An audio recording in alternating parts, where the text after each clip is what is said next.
And welcome back to the Word Encounter, episode 121. Today we're going to pick it up in the Song of Songs, chapter 3. And just as a reminder, the Song of Songs is an intimate poetic description of relationships between a man and a woman, a man and his wife, as you say. And it's also analogous to the relationship that Jesus has with his church. And so it's kind of a duality thing going on here. And so in chapter 3, let's pick it up in verse 1. It says, "In my bed at night, I sought the one I love." This is the woman speaking. "I sought the one I love. I sought him, but did not find him. I will arise now and go to the city through the streets and the plazas. I will seek the one I love. I sought him, but did not find him. The guards who go about the city found me. I asked him, 'Have you seen the one I love?' I had just passed him when I found the one I love. I held on to him and would not let him go until I brought him to my mother's house, to the chamber of the one who conceived me." And so we see here that there's this intimate crying out for the one she loves. And God wants us to cry out to him in a similar fashion. In verse 5, it says, "Young women of Jerusalem, I charge you, by the gazelles and the wild does the field, do not stir up or awaken love until the appropriate time." This is speaking about not arousing desires before it is time and sanctioned for one to enjoy the pleasures of sexual activities. As the way God defined it and designed it, this is to be done amongst a man and a woman in their relationship, their marital relationship, in the context of marriage. And so the woman is warning the women of Jerusalem, do not wake up, do not arouse yourself until the appropriate time. Now, we're living in a time when those ideas are considered to be old-fashioned and out of date, but nothing that God authors is out of date. And so he set up this thing, he designed this thing, and he defined it. And in his definition, sexual relations are to be enjoyed between a man and a woman in the context of a marriage. And so we can say what we want. We can say, well, I don't believe that or whatever. But that is the way that this thing called life was designed. So we go on, and let's drop down to... matter of fact, let's go to the next chapter. Let's go to chapter 4. And we see in verse 1, this is the man speaking. He says, "How beautiful are you, my darling? How beautiful behind your veil? Your eyes are doves. Your hair is like a flock of goats." That doesn't sound very romantic. "Your hair is like a flock of goats streaming down Mount Gilead. Your teeth are like a flock of newly shorn sheep coming up from washing, each one bearing twins, and none has lost its young. Your lips are like scarlet cord, your mouth is lovely. Behind your veil, your brow is like a slice of pomegranate. Your neck is like the Tower of David, constructed in layers. 1,000 shields are hung on it, and all the shields of the warriors. Your breasts are like two fawns, twins of a gazelle that feed among the lilies." You know, for those that think that the Bible is stodgy and dry, I assure you it is not. Verse 7, "You are absolutely beautiful, my darling. There's no imperfection in you." Wow. So he's laying it on her with regard to how he feels about her. It says in verse 9, "You have captured my heart, my sister, my bride. You have captured my heart with one glance of your eyes, with one jewel of your necklace. How delightful your caresses are, my sister, my bride. Your caresses are much better than wine, and the fragrance of your perfume than any balsam. Your lips, your lips your lips drip sweetness like the honeycomb, my bride. Honey and milk are under your tongue. The fragrance of your garments is like the fragrance of Lebanon."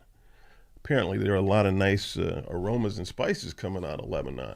And so Lebanon is used as a metaphor for that. In verse 12, it says, my sister, my bride, you are a lot garden, a lot garden, and a sealed spring. This is referring to her virginity. Back in those days, virginity was looked on as something extremely valuable and noble, righteous. That's the way it's supposed to be. But we've totally and completely just mucked that up. Now it's something to be mocked.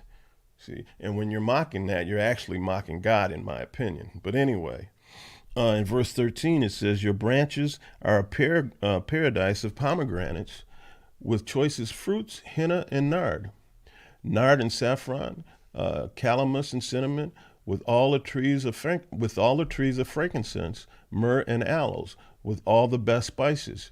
You are a garden spring, a well of flowing water, streaming from Lebanon. In verse 16, awaken north wind, come south wind.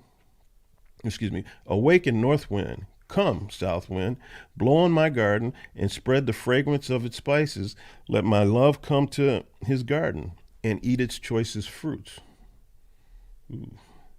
The man says in verse 5, I have come to my garden, my sister, my bride. I gather my myrrh with my spices. I eat my honeycomb with my honey. I drink my wine with my milk. And then the narrator says, eat, friends, drink, be intoxicated with caresses.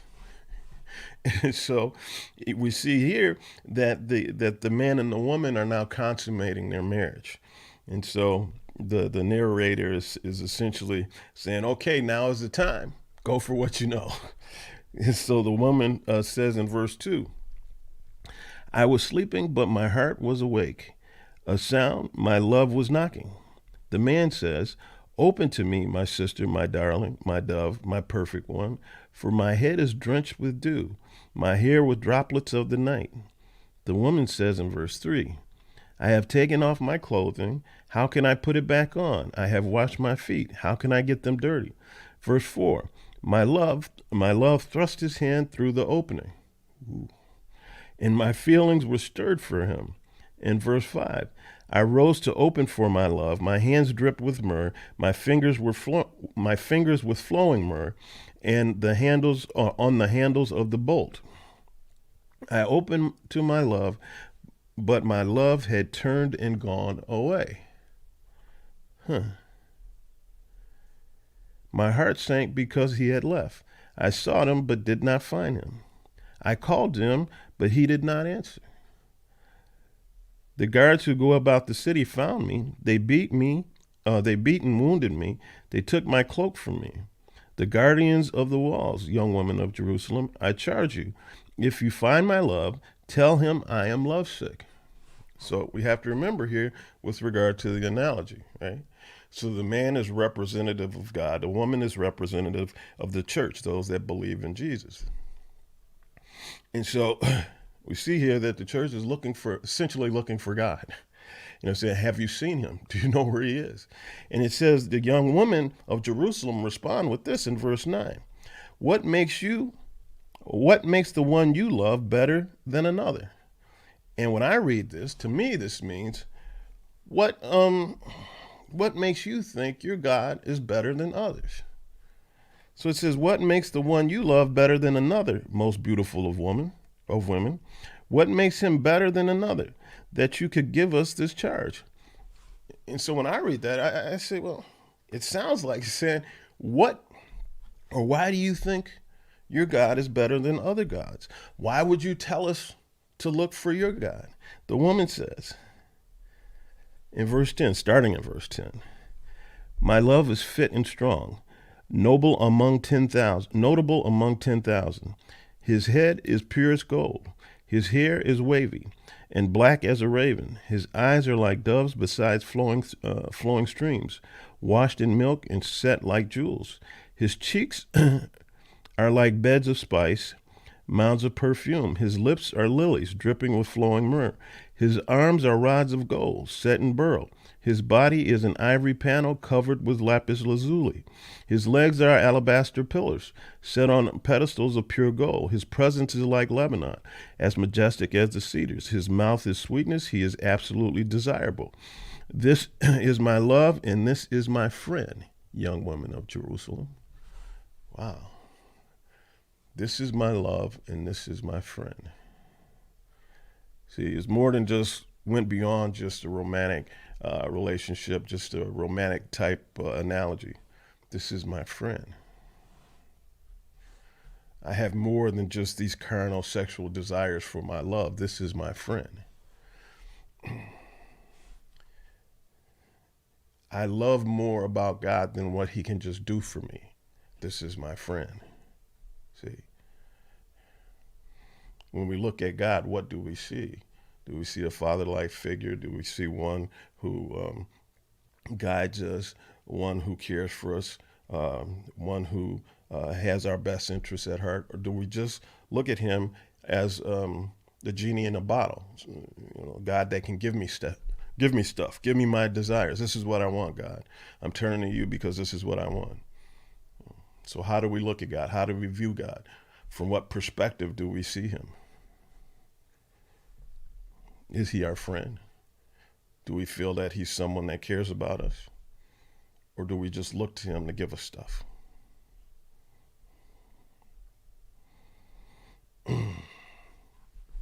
So this is critical with regard to how we see God, how we view God.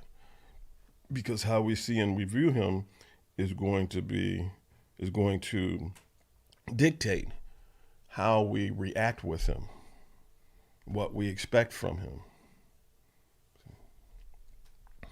A lot of people, in my opinion, have the absolute wrong perspective on God and the wrong perception with regard to, what they should be looking towards him for. My answer would be everything. Everything, big and small, everything.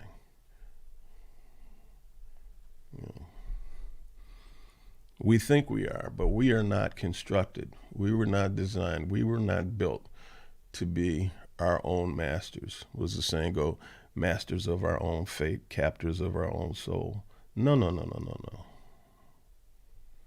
Not at all. We were created as worshipers. We all worship. The question in life is, what do you worship? Do you worship the Lord Almighty, or do you worship things, conquests, other people? Be honest with yourself. What do you worship? That's what this battle in life is all about. Coming to a determination on who or what you should worship, because you are going to worship.